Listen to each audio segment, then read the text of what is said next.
মিথ্যা কথা ভাইয়া, দীর্ঘদিন হলে তাই কবিরাজি করতেছে, তার কাছে এত রুগী যাচ্ছে, তাই কোনোদিন কোনো রকম তাদের কোনো ব্যাক রিপোর্ট নাই।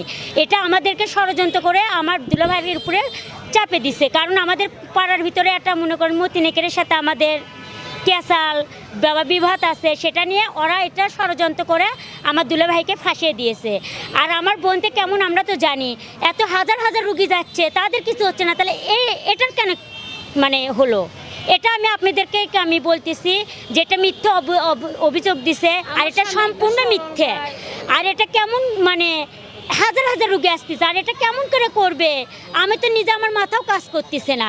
আর আপনারা দেখেন দীর্ঘদিন হলে এটা হলো যে আপনার কবিরাজি চালাতিছে, কোনো ব্যাগ রিপোর্ট নাই, কিচ্ছু নাই, তাই এটা সম্মানী ব্যক্তি, তাকে সবাই সম্মান দেয়, তার কেরিয়ার নষ্ট হয়ে যাবে, এটা কেন করলো?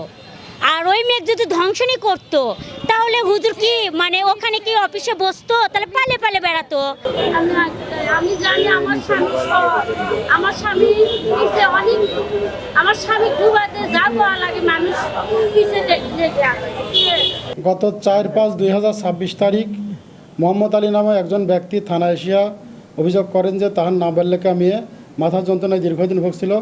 গত 3/5/2026 তারিখ সে নামাজ গড়ে হাকিম রেজাউল করিমের কাছে একজনের মাধ্যমে খবর পেয়ে নিয়ে আসে মাথা যন্ত্রণার জন্য চিকিৎসার জন্য নিয়ে আসার পরে হাকিম রেজাউল করিম তার বাপ মা সবাইকে ওখান থেকে চলে যেতে বলেন। সে একটা ঘরের ভিতর আটকে রেখে বলে জিন তাড়ানোর জন্য এটা করা লাগবে।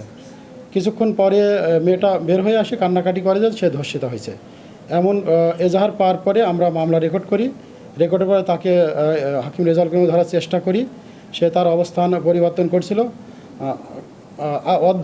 5/5/2026 তারিখ আমাদের মামলা তদন্তকারী কর্মকর্তা এসআই সুমন তাকে গ্রেপ্তার করে। আমরা তাকে জিজ্ঞাসাবাদ করছি, রিমান্ডের আবেদন করা হবে।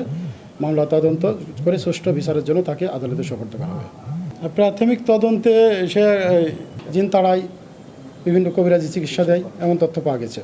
এর আগে আসলে এমন কোনো ঘটনা ঘটছে কিনা সেটা আমাদের জানা নাই, তাই বিস্তারিত তদন্ত করে পরে জানা যাবে। আজকে তার চেম্বার থেকে ধরা হয়েছে, নামাজ গড়ে সন্ধ্যা 7টার দিকে তাকে ধরা হয়েছে।